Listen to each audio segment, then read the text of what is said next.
Good morning बच्चों। मैं संतोष कुशवाहा, आपकी हिंदी टीचर फ्रॉम ज्ञानदीप। मैं आज आपको हिंदी व्याकरण का फर्स्ट लेसन पढ़ाऊंगी। हिंदी व्याकरण में बेटा फर्स्ट लेसन का नाम है भाषा, यानी कि लैंग्वेज। इससे संबंधित मैं आपको एक स्टोरी दिखाऊंगी, वो आप बहुत ध्यान से देखिएगा। प्यारे बच्चों, देखिए यहाँ क्या हो रहा है। बच्चों, आपने देखा कि सौरभ ने हाथ मुंह की ओर ले जाकर इशारा किया। माँ उसके संकेत को समझ गई कि सौरभ को भूख लगी है। माँ ने उसे खाना दे दिया। अब देखिए, सौरभ ने फिर अपने हाथ यहाँ वहां हिलाकर माँ को कुछ समझाया, लेकिन माँ को कुछ भी समझ में नहीं आया। दोनों को बहुत परेशानी हो रही है। बच्चों, वास्तव में हम अपने मन की हर बात संकेतों से प्रकट नहीं कर सकते। यदि सौरभ और माँ आपस में बात करें तो किसी प्रकार की परेशानी नहीं होगी। इस तरह सौरभ: माँ, हमारे अध्यापिका जी हमें पिकनिक पर ले जाएंगी। अच्छा अच्छा बेटा, पिकनिक के लिए कहाँ जाओगे? बाल भवन माँ। और हाँ माँ, हमें 200 रुपए भी जमा करवाने हैं। ठीक है बेटा, ले जाना। देखा बच्चों, जो बात संकेतों से समझ नहीं आ रही थी, उसे दोनों ने बोलकर और सुनकर कितनी आसानी से समझ लिया। बाद में सौरभ ने अपनी मौसी को पत्र लिखकर पिकनिक की सारी सूचना दी।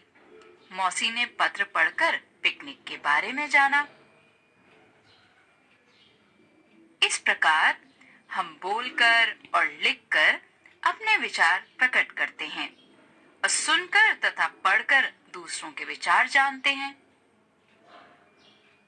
जिस साधन के द्वारा हम अपने विचारों को प्रकट करते हैं तथा दूसरों के विचारों को समझते हैं, उसे भाषा कहते हैं। भाषा के दो रूप हैं, मौखिक तथा लिखित।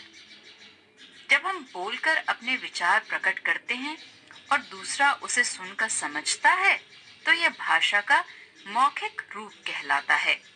जैसे बातचीत, कहानी सुनाना, भाषण देना, पढ़ाना, समाचार सुनना आदि। जब हम लिखकर अपने विचार प्रकट करते हैं और दूसरा उसे पढ़कर समझता है, तो यह भाषा का लिखित रूप कहलाता है।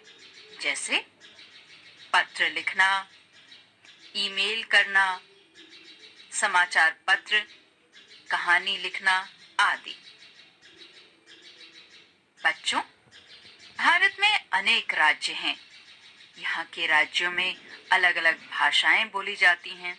जैसे कश्मीर में कश्मीरी भाषा बोली जाती है, पंजाब में पंजाबी, गुजरात में गुजराती, बंगाल में बांग्ला, आंध्र प्रदेश में तेलुगु, केरल में मलयालम, कर्नाटक में कन्नड़, तमिलनाडु में तमिल, उड़ीसा में उड़िया और महाराष्ट्र में मराठी।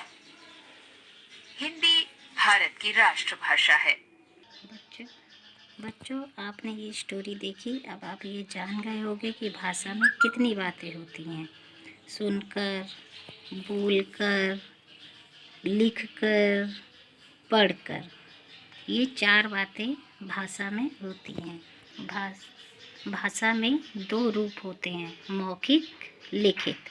जब हम किसी को बोलकर अपनी बात समझाते हैं, वो हमारा हुआ मौखिक। दूसरा, जब लिखकर किसी को बात समझाई जाए तो वो हुआ लिखित रूप। बोलने में क्या आता है बच्चों? जैसे हम बातचीत करते हैं, कहानी सुनाते हैं, भाषण देते हैं या टीचर आपको पढ़ाती है, ये हमारे हुआ मौखिक रूप। लिखित भाषा में जैसे कि हम किसी को पत्र लिखें, ईमेल करें या समाचार पत्र पढ़ें या कहानी किसी को लिख कर दें, ये हमारा भाषा का लिखित रूप हुआ। बच्चों, अब आप जान गए होंगे राष्ट्रभाषा हमारी हिंदी है। हिंदी हमारी राष्ट्रभाषा। इससे संबंधित मैं आपको कुछ क्वेश्चन दे रही हूँ, आंसर भी लिख रही हूँ साथ में। आप इसको लिखकर लर्न कर लीजिएगा। अध्यापिका अपनी बात कैसे समझाती है। बोलकर। भाषा के कितने रूप होते हैं? अभी मैंने बताया था, लिखित भाषा, मौखिक भाषा। भाषा में कौन सी 4 बातें होती हैं वो भी मैंने बताई थी, सुनना, बोलना, पढ़ना, लिखना। ऐसे ही सभी की भाषा अलग अलग होती है। जैसे कि बकरी, बकरी कैसे बोलती है बच्चों? भौ भौ या मैं मैं। इसका राइट आंसर होगा मैं मैं। बिल्ली कैसे बोलती है? म्याऊं म्याऊं। बंदर कैसे बोलता है? खो खो या खी खी। चिड़िया कैसे बोलती है? चींची या चूचू।